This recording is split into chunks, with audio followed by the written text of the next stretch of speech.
Hi friends, అందరికీ నా హృదయపూర్వక నమస్సుమాంజలిలు. ఆలోచన శాస్త్రం, రచన వెంకటేష్ సిద్ధ. ఈరోజు నుండి మనం ఆలోచన శాస్త్రం అనే బుక్ను పరిచయం చేసుకుందాం. 1వ విభాగంలో ఆలోచన పరిచయం. ప్రాథమిక విషయాల గురించి తెలుసుకోకుండా మీరు చేసే ప్రయత్నాలు, కోరుకునే కోరికలు, చేసే పనులు మీకు వ్యతిరేక ఫలితాలను ఇస్తాయి మరియు అన్ని సమస్యలకు కారణమవుతాయి. ఓషో. విజయం సాధించాలంటే ఎట్టి మనస్తత్వం ఉండాలి? వ్యక్తి ఏ రకంగా ఆలోచిస్తే గెలుపొందగలడు? అతడిలో ఎలాంటి భావన ఉండాలి?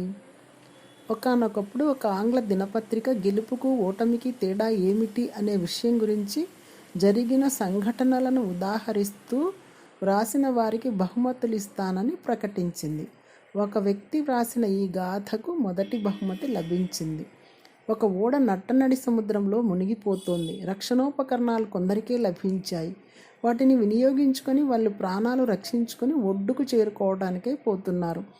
5గురు మాత్రం ఎలాంటి రక్షణ లేకుండా సముద్రంలో పడి ఈదుతూ ఉన్నారు.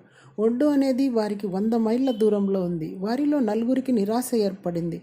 ఆఖరికి మొసళ్లకు ఆహారం కావలసి వస్తుందేని ఒకడు, ఈ నీటిలో చావాలని భగవంతుడు రాసిపెట్టాడని మరొకరు, భార్యాపిల్లలు ఆకర్షణంలో దగ్గర లేకపోయారని ఇంకొకడు, తనకు బ్యాంకులో డబ్బు ఖర్చు చేయలేకపోతేనని మరొకరు. ఇలా వాళ్ళ కళ్ళ ముందు వివిధ చిత్రాలు గుర్తుకు వచ్చాయి. 4గురు తామిక జీవించే ఆశ లేదని మనస్సులో నమ్మకానికి వచ్చారు. ఆఖరుకు భగవంతుడిని నిందించనారంభించారు. ఎప్పుడైతే వారి మనస్సులో బలహీనత వచ్చిందో అప్పటి నుంచి వాళ్ళు సరిగా ఈదలేక మరణించారు. ఆ 5వ వ్యక్తి మాత్రం, నేను చావను, భగవంతుడు నన్ను అనవసరంగా సృష్టించాడంటే నమ్మను, నేను బ్రతికి తీరాలి అంటూ శక్తినంతా కూడగట్టుకొని ఈదటం ప్రారంభించాడు. దృఢనిశ్చయం లేని ఆ 4గురు మరణించిన 5 నిమిషాలకే ఒక విమానం అటు రావడం, దానిలోని వారు ఈదుతున్న వ్యక్తిని చూసి రక్షించడం జరిగింది.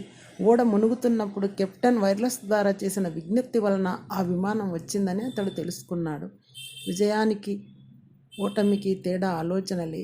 ఈ చిన్న తేడాని మనం గమనించగలిగితే, అర్థం చేసుకోగలిగితే ప్రతి మనిషి గొప్ప విజయాలను సాధించగలడు.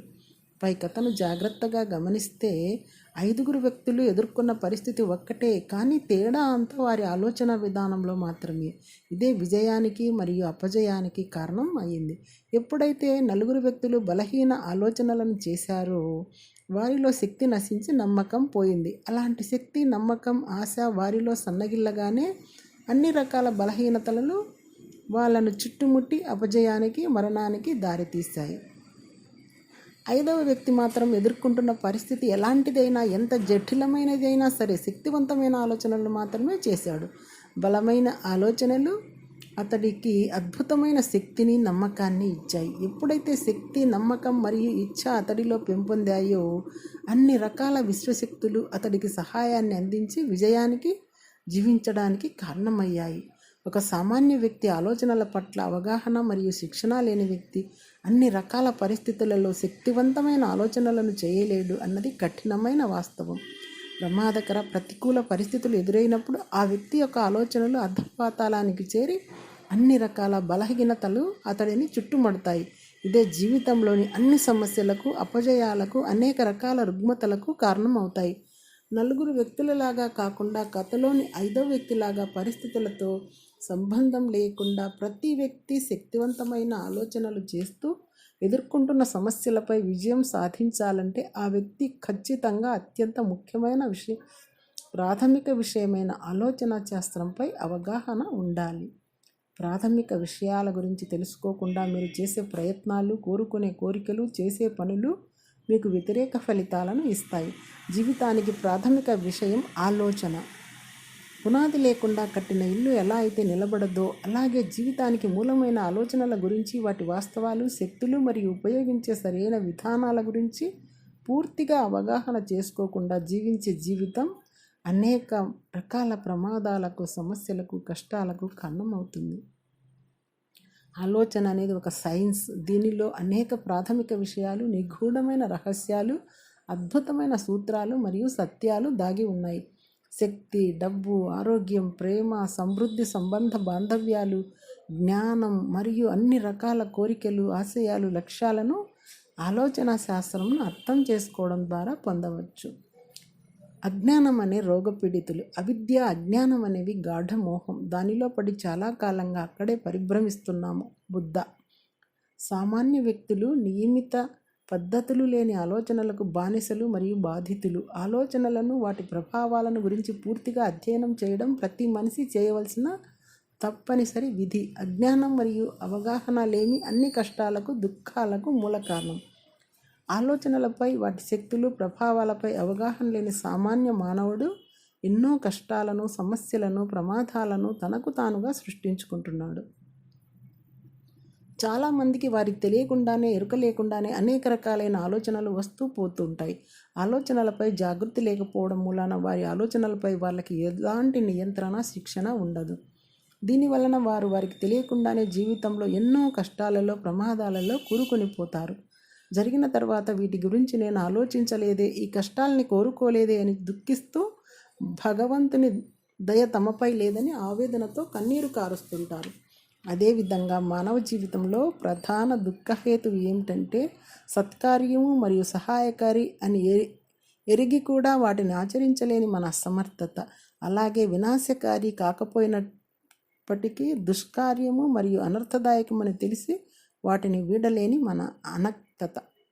కొందరు తమ బలహీనతలు తెలిసి కూడా, తప్పుడు ఆలోచనలను గ్రహించి కూడా వాటిని జయించలేక అజ్ఞానంతో తెలిసి కష్టాలను కొని తెచ్చుకుంటారు.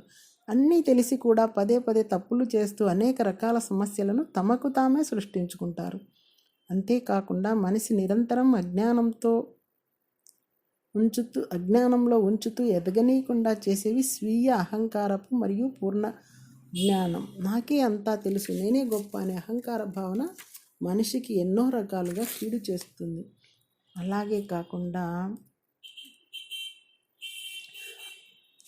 తనకు తెలిసిన విషయాలు సత్యము, మరేవి కావు అంటూ మూర్ఖుడు ఒక గీత గీసుకొని జీవిస్తూ ఉంటాడు.